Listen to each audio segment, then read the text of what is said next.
안녕하십니까. 2026년 1월 7일 수요일입니다. 8260KL 채널에서 오늘은 마두로 체포, 한미 양국 민주당 둘 다 풍지 박살, 이런 주제로 말씀을 드리기로 하겠습니다. 2026년 1월 2일 밤 10시 넘어서 트럼프가 마두로 체포를 지시하고 작전에 돌입한 미군은 1월 3일날 새벽에 마두로를 체포해서 미국 이오지마 함으로 압송을 끝냈습니다. 법적으로는 마두로는 지금 미국 법원에 기소돼 있기 때문에 미국 델타포스가 마두로의 신병을 확보하고 미국 FBI의 체포조가 마두로를 체포했습니다. 법적으로 하자 없는 절차를 진행한 겁니다. 이렇게 되니까 즉각 미국 민주당 상원 의원이 트럼프가 마두로를 체포한 것은 미국 의회의 동의를 받지 않은 불법 행위다, 이렇게 공격을 했는데, 그게 바로 한국계 앤디 킴이라는 뉴저지주 민주당 의원입니다. 그와 동시에 한국의 민주당 의원들 68명이 즉각 성명을 내고 국제법 운운,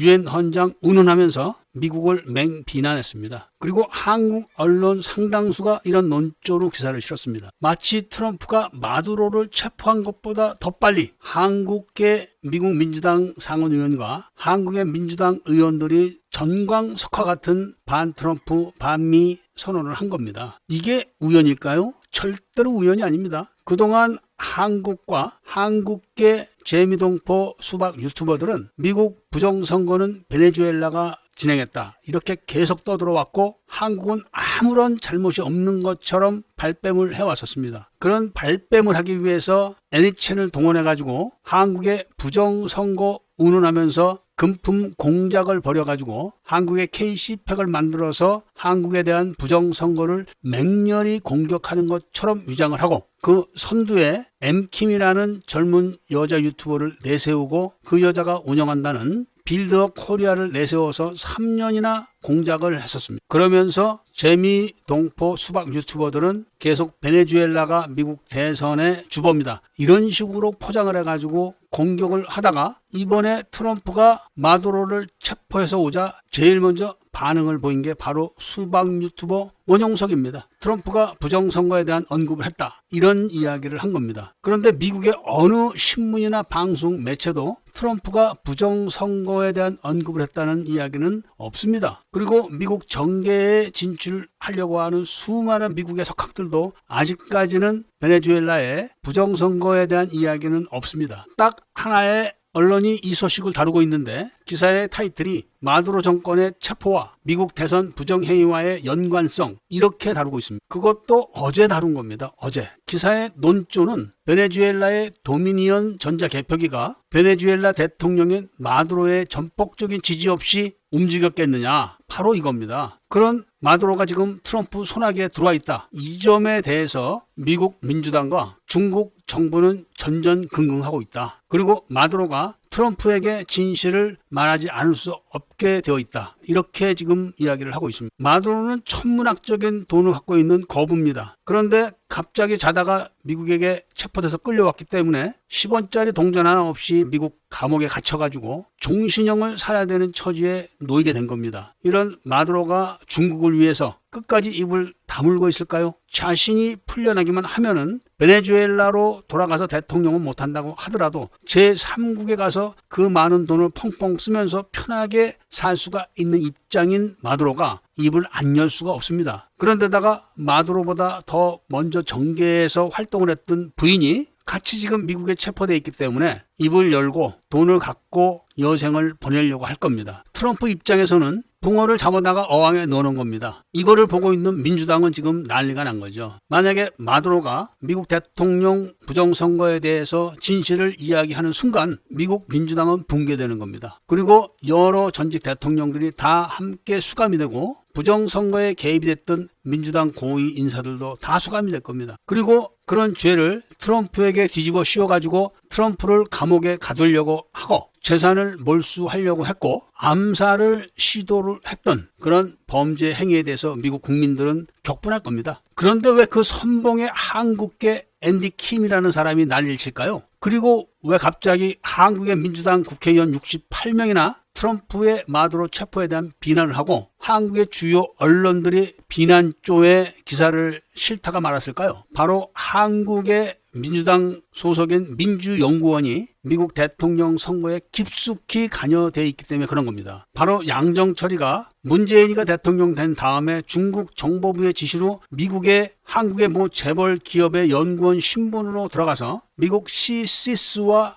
민주당 주요 인사들을 포섭하는 길을 찾아가지고 한국으로 돌아와서 중국에 보고를 했고 중국은 이 계획을 승인을 해가지고 양정철이 갑자기 민주연구원 원장으로 임명되면서 중국에 가서 중국 당교와 미국 CSIS의 업무 협약을 주선하고 민주연구원과 미국 CSIS의 업무 협약도 맺고 그리고 미국 CSIS 연구원 자격으로 미국에 체류하면서 미국 민주당과 접촉을 해가지고 한국 부정선거에 대한 노하우를 전수해 준 겁니다. 바로 가짜 투표 용지, 가짜 신분증을 제공을 하고 사용 방법에 대한 노하우를 전수하고 베네수엘라는 전자개표기에 대한 노하우를 그쪽으로 제공하고 한국 나주인터넷진흥원이 했던 서버 역할은 미국 CIA가 독일에서 운영을 하고 동구권 한 나라에서 또 운영을 했던 겁니다. 이런 것들은 그때 다 뉴스에서 보도가 됐던 내용이라 이게 마두로 입에서 확인만 되면은 미국 민주당과 한국 민주당, 중국 정부는 박살이 나는 겁니다. 이런 엄청나게 중대한 사안이라 트럼프도 입을 굉장히 조심합니다. 물론 트럼프 측근들도 단 한마디를 하지 않습니다. 그렇지만 철저한 기획 수사를 할 겁니다. 그리고 트럼프가 알고자 했던 모든 사실을 자백을 받아가지고 철저한 기획을 통해 가지고 민주당을 공격을 할 겁니다. 물론 중국에 대한 공격은 미국이 어떤 전략을 세워서 어떤 전술적인 접근을 할지는 저는 모릅니다. 많은 절대로 그냥 놔두지 않을 겁니다. 지금 시진핑은 절대 권력자가 아닙니다. 권력이 많이 취약해져 있습니다. 언제 쫓겨날지도 모릅니다. 그리고 시진핑이 움직이던 돈은 다 미국 트럼프 정권에 의해서 압류되어 있습니다. 그래서 시진핑은 운신의 폭이 굉장히 지금 좁습니다. 그렇기 때문에 마두로가 진술을 한다고 해도 트럼프는 중국에 대한 이야기를 당장은 안 할 수가 있습니다. 그렇지만 한국 정권을 다루는 것은 어린애 팔 비트는 것보다 더 간단하게 다룰 수가 있습니다. 이제 공은 트럼프 손에 들어와 있고 트럼프가 어떻게 하느냐 이것만 남은 겁니다. 한국 민주당 의원들 68명이 아니라 6억 8천만 명이 떠든다고 해도 다 죽은 목숨입니다. 마두로 입에서 한국과 이런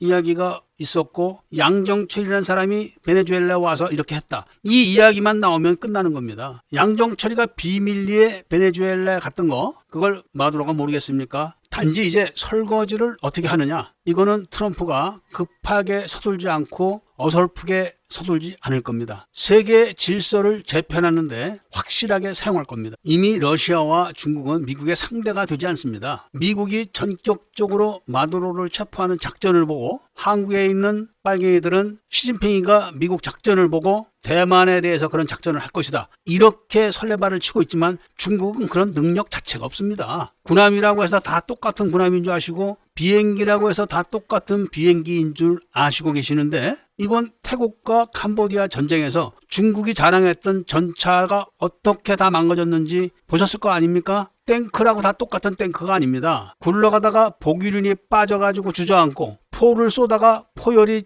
쪼개져가지고 터져버리고 이게 전쟁터에서 확인이 된 거 아닙니까? 이번에 베네수엘라에서 러시아와 중국의 대공 화기들, 미국 전투기들의 침공 자체를 몰랐습니다. 베네수엘라 전투기 7대가 활주로 해서 앉아가지고 그대로 다 박살났습니다. 대공포들도 다 박살났습니다. 쏴보지도 못했습니다. 이런 상황인데 미국이 했다니까 중국도 보고 대만한테 그렇게 할 거다. 요런 입을 놀리는 게 바로 한국의 5.18 빨갱이들인 겁니다. 이제 5.18도 모든 게 다 드러났습니다. 북한군이 언제 어떤 경로로 들어왔다가 언제 어떤 작전으로 몰살을 당하고 어떻게 해서 어떤 수단을 이용해서 북한으로 돌아갔는지 그리고 김대중 여단과 어떻게 합동 작전을 했는지 다 드러났는데 이제는 민주화라는 말도 꺼내지도 못합니다. 그냥 입 다물고 가만히 있는 겁니다. 중국과 한국 민주당과 미국 민주당 이 세 군데가 박살나는 것처럼 한국에서는 중국 정보부가 운영하고 있는 국가경영전략연구원, 그리고 북한이 운영하고 있는 국가안보전략연구원, 그리고 민주당이 직접 운영하는 민주연구원, 이 3원체제 비밀정부가 박살날 일이 며칠 안 남았다. 이런 말씀을 드리면서 오늘 이야기를 마치고자 합니다. 그리고 후원금 말씀을 드리겠습니다. 1월 1일 양땡땡이라는 분이 5만 원을 후원해 주셨습니다. 정말 감사드립니다. 그리고 1월 2일에는 성함을 정말 김땡땡이라고 표기하신 분이 30만 원을 후원하셨습니다. 그리고 4일 날에는 송땡땡이라고 하시는 분이 6만 원을 후원하셨습니다. 그리고 5일 날에는 김땡땡이라고 하시는 분이 5만 원을 후원하셨습니다. 이렇게 애국 시민분들께서 후원을 계속 해주시지만 아직도 후원 회원 100명이 되려면 좀 멀었습니다. 그만큼 청청모에 대한 감시가 강화된 걸로 저는 알고 있습니다. 지금 청청모 홈페이지에는 럼블 영상이 연결이 안 됩니다. 유튜브 영상은 연결이 됩니다. 그런데 유튜브 영상은 유튜브 계정을 폭파해버리면 다 날아가기 때문에 유튜브 영상을 연결해서는 안 됩니다. 그래가지고 직접 홈페이지에 긴 영상을 직접 업로드합니다. 바로 성금을 내신 후원금으로 이런 대책을 진행하고 있는 겁니다. 당연히 용량을 늘려야 되기 때문에 돈을 더 내야 됩니다. 그리고 올해부터는 청청모 활동에 또 변화가 있을 겁니다. 그 변화가 있기 전에 미리 공지를 해드릴 겁니다. 과거 박정희 대통령이 유신을 선포했을 때 명동 성당에서 몇 되지 않는 사람들이 어떤 행동을 한 것 때문에 그게 단초가 돼서 유경수 여사도 돌아가시고 박정희 대통령도 서거가 되신 겁니다. 청청모의 이런 활동이 똑같이 공산 세력들에게 그런 몰락을 가지고 올 거로 확신하면서 애국 시민분들께 더 많은 후원 그리고 지지를 해 주셔가지고 올해는 반드시 미국에서 광주 학살 전쟁 범죄와 청주회의 대남 적화 공작 청문회가 실시돼가지고 한국의 공산 세력들이 다 뿌리 뽑히기를 바라면서 동참을 해주실 것을 바라고 이야기를 들어주신 데 대해서는 감사드립니다.